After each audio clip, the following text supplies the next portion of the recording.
अब आते हैं पेट्रोल और डीजल के बढ़ते हुए दामों पर। ये दोनों भारत के आत्मनिर्भर होने से पहले ही आत्मनिर्भर हो चुके हैं। इन्होंने अंतर्राष्ट्रीय बाजार में कच्चे तेल की कीमतों में होने वाले उतार चढ़ाव से अपना रिश्ता तोड़ लिया है। जैसे ही सुबह होती है ये कुछ बढ़ जाता है।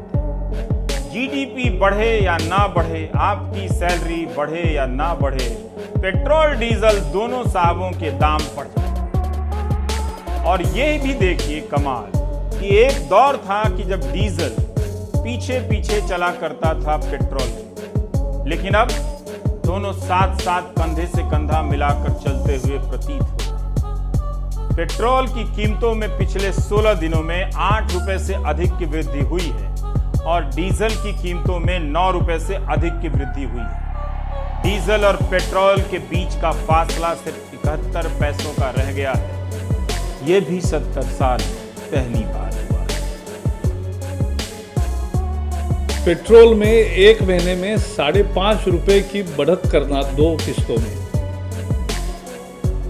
ये लूट नहीं तो क्या है, उसे दिन दहाड़े डाका ही कह सकते हैं। पेट्रोल और डीजल के दाम ने अंतर्राष्ट्रीय बाजार में कच्चे तेल के दाम से खुद को अलग कर लिया है। पहले दाम तब बढ़ता था जब अंतर्राष्ट्रीय बाजार में कच्चा तेल महंगा होता था। अब वहां सस्ता हो रहा है तो यहां महंगा हो रहा है। इसका मतलब है कि पेट्रोल और डीजल आत्मनिर्भर हो गए हैं। पेट्रोल की दरों में वृद्धि की है सरकार ने, उसका कोई आधार नहीं है। उसी दिन अंतर्राष्ट्रीय बाजार में कीमतें कम हुई है। हम चैलेंज करते सरकार को कि पूरी तरह से रिफाइंड पेट्रोल दिल्ली में 34 रुपए से मिल सकता है, मुंबई में 36 रुपए से मिल सकता है, तो उसके दुगुने दाम क्यों है? ये लूट है और तुरंत ये कीमतें जो बढ़ाई है वो वापस लेनी चाहिए। साल का रिपोर्ट कार्ड के कुछ ही घंटों में उन्होंने देश में जिस प्रकार से पेट्रोल के दाम बढ़ा दिए,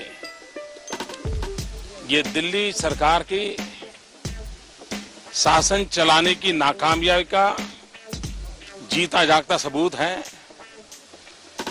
देश की जनता के अंदर भारी आक्रोश है और इसके कारण और भी चीजों पर बहुत बड़ा बोझ होने वाला है। सरकार पर भी बहुत बड़ा बोझ होने वाला है। मैं आशा करूंगा कि प्रधानमंत्री जी देश की स्थिति को गंभीरता से ले और पेट्रोल के दाम बढ़ाए हैं उसको वापस करें। पेट्रोल के दाम कम हुए कि नहीं हुए, डीजल के दाम कम हुए कि नहीं हुए, आपका फायदा हुआ कि नहीं हुआ? अगर मोदी का नसीब देश की जनता के काम आता है तो इससे बढ़िया नसीब की बात क्या होती है भाई।